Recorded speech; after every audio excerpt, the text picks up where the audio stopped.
सोने के घड़े। विजयपुर नामक गांव में धर्म नाम का जमींदार रहता था। उनके पास राम और सोम नाम के दो काम वाले थे। इतने सालों से वे दोनों उन पर ही निर्भर होकर काम कर रहे थे, इसीलिए वह जमींदार उनकी कुछ मदद करने की सोच रहा था। एक दिन उन दो काम वालों को बुलाकर कहा, तुम लोग मेरे पास बहुत सालों से काम कर रहे हो। मैं अपने अपने पैरों पर खड़ा होते देख तुम्हारे बच्चे खुश होंगे, इसीलिए हमारे गांव की दक्षिण दिशा की खाली जमीन को तुम्हें दे रहा हूँ। तुम लोगों से जितना हो सके उतना लेकर खेती कर लो।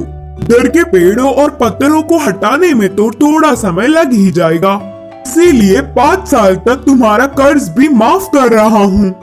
बोलकर जमींदार ने कहा। जमींदार के बातों से दोनों काम वाले बहुत खुश हुए और तुरंत गांव से दूर उस खाली जमीन में जाकर आजू बाजू में दोनों ही 2-2 गज की जमीन ले लिए। वहाँ के जमीन पर खराब पत्थर और पेड़ों को हटाकर साफ कर रहे थे और ऐसे ही धीरे धीरे खेती का काम भी शुरू करने लगे। एक दिन राम अपने जमीन की खुदाई कर रहा था, तब अचानक उसे एक आवाज से उसके हल को कुछ लगा और उसे बाहर निकालने पर वह सोने के 2 घड़े थे। उनमें बहुत सारे सोने के जेवर भी थे। बाजू के खेत में काम कर रहे सोम को बुलाकर पूरी बात बताया। तब तुरंत सोम ने कुछ सोचकर कहा, अरे राम, हमारे इतने सालों का मेहनत का प्रतिफल अब मिल रहा है। इसे हम दोनों मिलकर बांट के खुशी जीवन बिताएंगे। उसके लिए राम नहीं माना और कहा, ऐसे क्यों बोल रहे हो सोम? ये जमीन जमींदार जी की है। इधर मेरी हर चीज पर उनका अधिकार है। ले जाकर उन्हें ही दे देंगे। पागल लगते हो।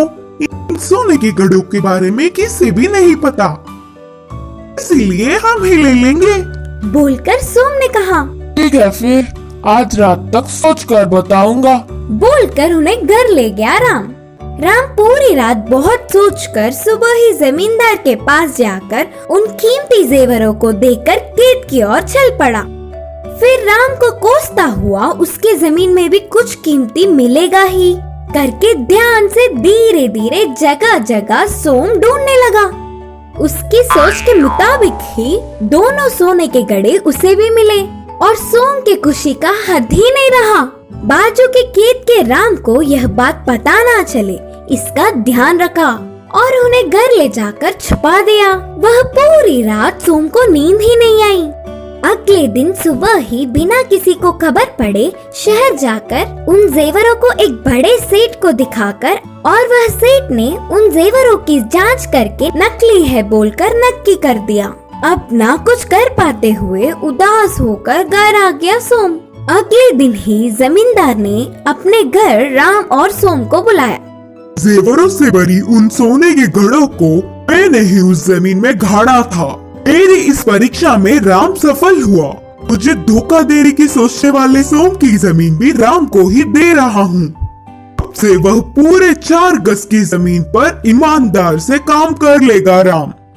बोलकर जमींदार ने जमीन के कागजात राम को सौंपे। जमींदार को धोखा देने की सोचने पर सोम को अच्छी सबक मिली। इस कहानी की सीख है कि दूसरों की चीजों पर बिना लालच किए ईमानदार रहना चाहिए।